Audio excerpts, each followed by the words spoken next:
Hey everybody, thanks for joining us. Today I have my good friend Alana here who has made an amazing book. It comes from a very, very good place. I know her story and I'm hoping that she will share it with you. I eventually would love to see her Inspirational Salad book be made into pet pictures so that I can share it with the kids I work with because I think we forget sometimes how important inspiration is and positive reinforcement and stuff when they're always told they're doing things wrong or yeah you did this thing as well, but we forget that sometimes you just need to be like, hey, you're getting stronger, or there's this uh, this have faith and that things will turn out, and kids don't really grasp that, and I think it's a really powerful thing to share. So I'll let my friend Alana here share it with you, and we'll go from there. Thank you so much, Kat. It's so great to be here with you today, and I really appreciate the opportunity to share one of my greatest passions, actually. About 20 years ago, I developed really extensive eczema on my body, and I went to India to get help because in the West, things weren't really helping me. So when I got there and I had all this eczema on my body, I met this 19-year-old nurse, and she looked at me and she said, there's nothing wrong with you. You're perfectly okay. And I thought to myself, if she knows that and I don't know that, then there is something wrong with me. Because my internal dialogue was and had been for a very long time really negative. And after she said that to me, I spent some time contemplating, and I realized that if I kept on pursuing those negative thoughts and letting them rule my head, then I wasn't going to move forward with my physical health.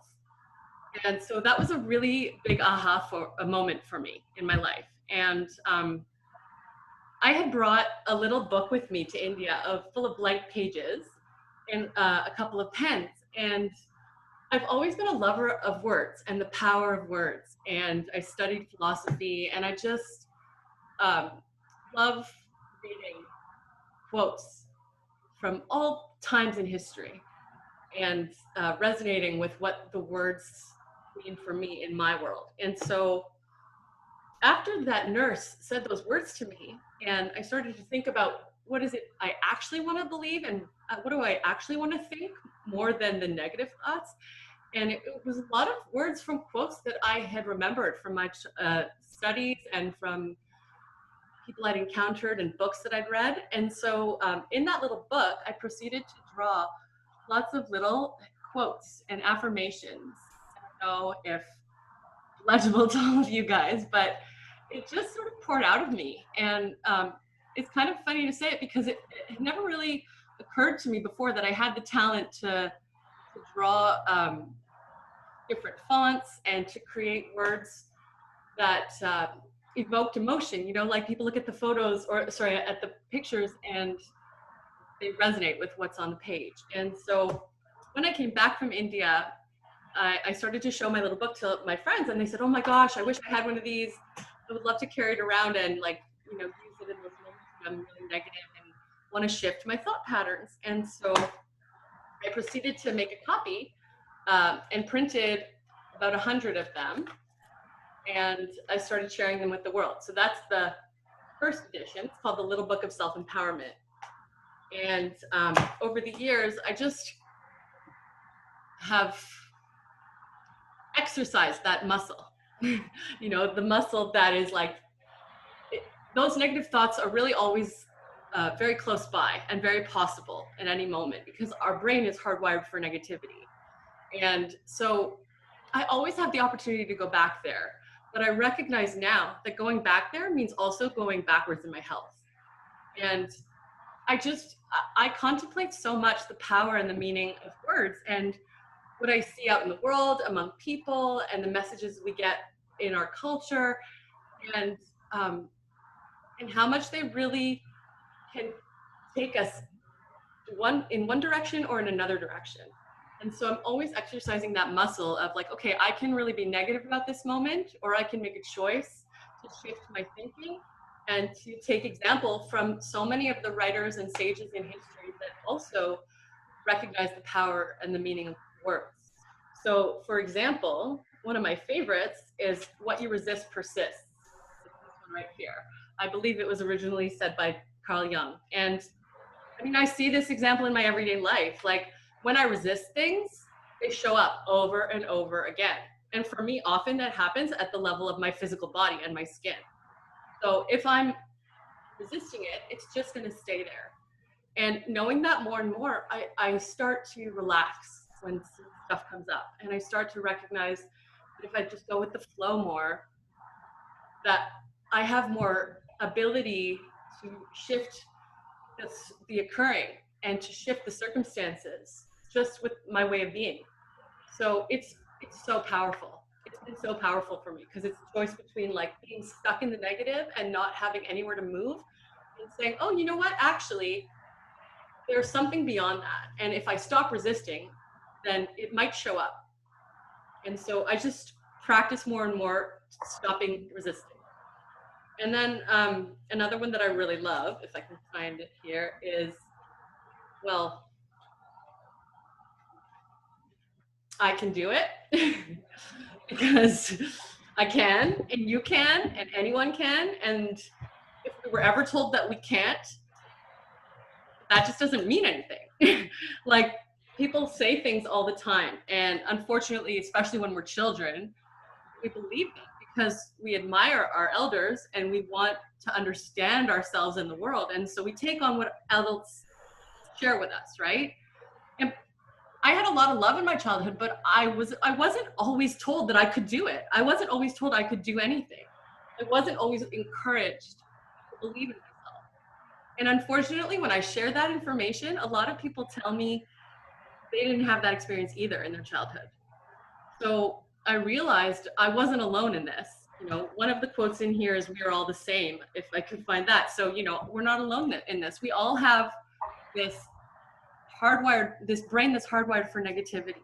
And it wants us to believe that we're less than, or that we can't do something, or that there isn't a possibility available to us. And that's just not true.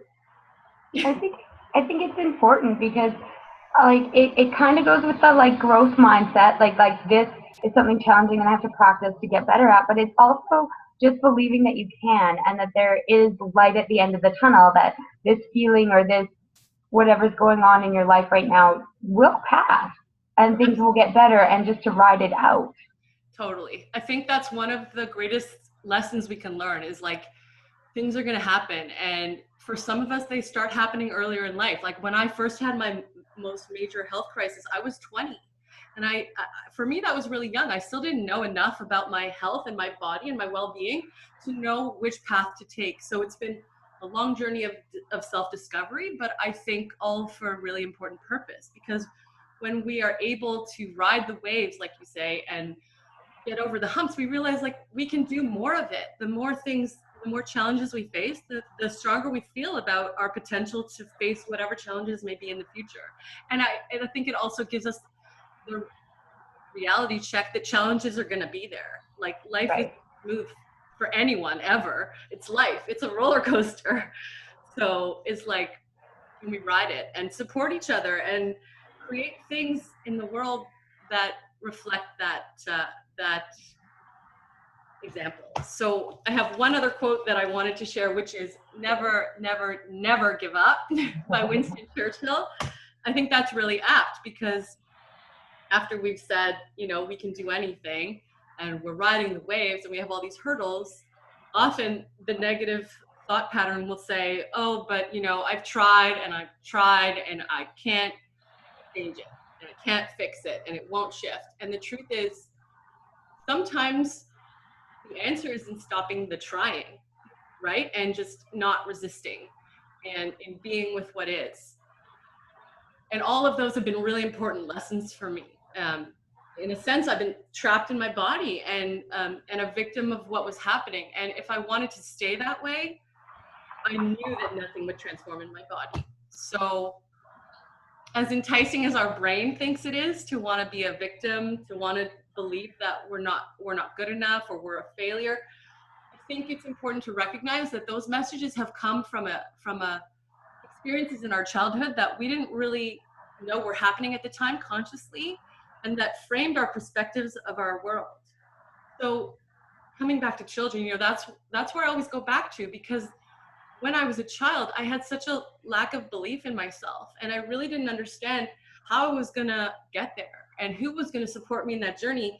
And if it was me, what were the tools that I could use?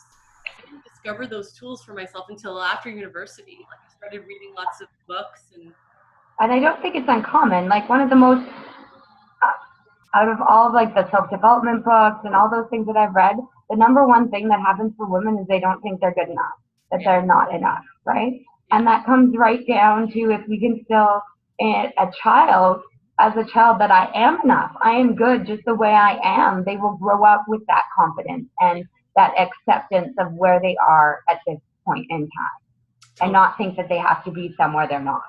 Yeah, and it's a practice. And so that's why I printed the book. And this is actually the third and final edition so far that was published just this summer. So it's all the same quotes in the previous one. And really, the reason I made it was really for me, because I wanted to have it to remind myself every day that I can do anything and that whatever it is, I'm going to ride the waves. And it's a practice, and it's something that, like I said earlier, the negative thoughts are always possibly there. They're always in the wings, waiting to come out and invade. And engage us and like remind us of a thought pattern that we had at one point about the fact that we were less than, which isn't true. So having this book on hand really for me is a little bit of a lifesaver, because it's a reminder for me that I don't have to go that path, that I can choose a different path, a path of positivity, a path of inspiration, a path that reminds me that I'm good enough and that I can do anything. And that's the message that I want all children in the world to have, basically, in a nutshell. Oh, and it's a beautiful aspiration, really, because every child needs to know that they are good enough just the way they are, and that they are accepted, and that's part of my dream for sure. So, Alana, where can they find your book, or how can they get a hold of you? Well, I do have a website. It's in the works right now, but it will be up very soon, and it's inspirationsalad.com. And my little book is available on Etsy. So if people want to search for it on Etsy, they can search Inspiration Salad, the store. And I have a Facebook page as well called Inspiration Salad. So, sorry, what was the name of the Facebook page? Yeah. It's Inspiration Salad, a little book of self-empowerment. So it's got like a title and a subtitle. Inspiration Salad and the Little Book of Self-Empowerment. Awesome. So thanks so much, Alana, for spending some time to share your passion and your wonderful little book. And I hope that we get to chat again when the next book comes out. Thank you so much, Kat. I really appreciate this opportunity, and I wish you all the best in your endeavors with kids. I love what you're doing.